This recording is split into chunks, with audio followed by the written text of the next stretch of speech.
और आज हमारे साथ जुड़े हैं गौरव मशरूवाला।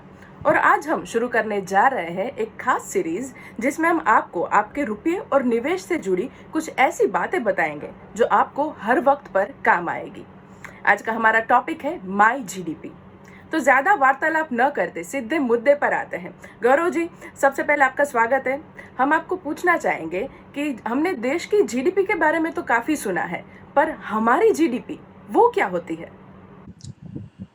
देखिए जानवी जी, जिस जीडीपी की बात करते हैं, ज़्यादातर जो लोग बात करते हैं वो ग्रॉस डोमेस्टिक प्रोडक्ट, जो पूरे देश के अर्थव्यवस्था के लिए एक महत्वपूर्ण बेंचमार्क है।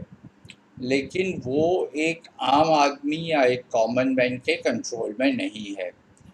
एक कॉमन मैन के कंट्रोल में क्या है? उनका उसका गोल, उनके ड्रीम और उसके लिए प्लान बना है कि नहीं। तो माई जीडीपी का मतलब है my goals and dreams plan.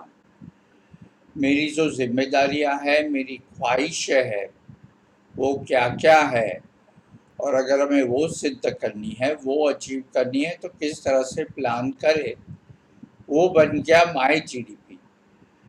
देश का जीडीपी मेरे कंट्रोल में नहीं है, माई जीडीपी मेरे कंट्रोल में है। जी, तो मैं आपको एक और पूछना चाहूँगी, जब हम हमारे पैसों की प्लानिंग अर्थात फाइनेंशियल प्लानिंग करते हैं, तब हमें कौन-सी 3 चीज़ों के बारे में जानना अनिवार्य है? जानवी जी, तीन चीज़ बहुत बढ़िया पूछा आपने हमको ये प्रश्न। पहली बात तो मैंने ऑलरेडी बता दी, माई जीडीपी मतलब मेरे जीवन हुँ, के सपने, ख्वाहिशें और जिम्मेदारियाँ।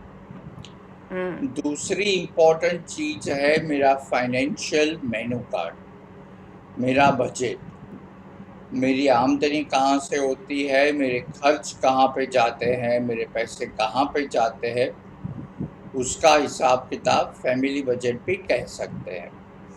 और तीसरी जो है वो मेरी बैलेंस शीट। हुँ, मेरा मेरी मेरे इन्वेस्टमेंट्स क्या है, मेरी असेट्स क्या है और मेरी लायबिलिटी क्या है।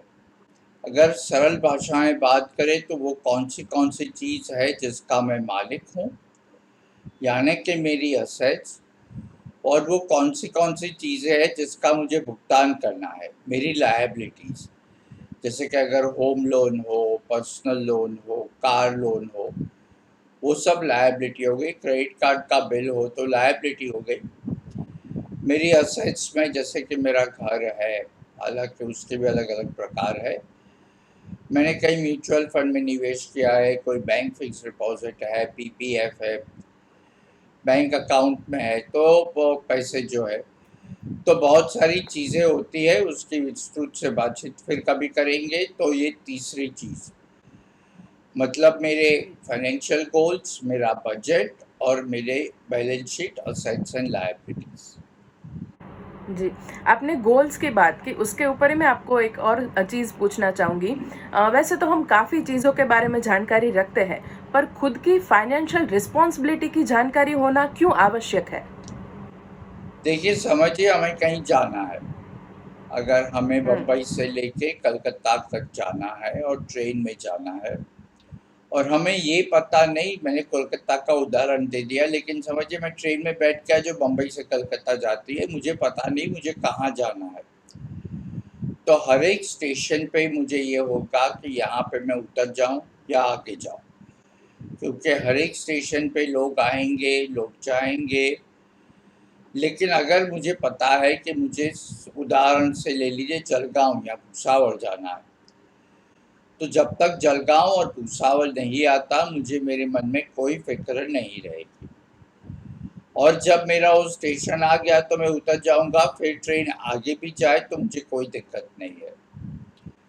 तो ये गोल्स की ज़रूरत इसलिए है कि उसके हिसाब से पूरा प्लान बनता है।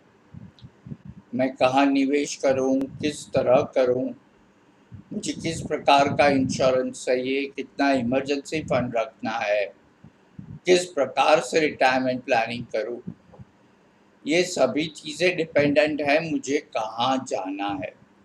और एक उदाहरण दे देता हूँ, आपको जो ठीक लगे वो बाद में रखिएगा, या इसकी जानकारी आपके दर्शकों को हम दे सकते हैं।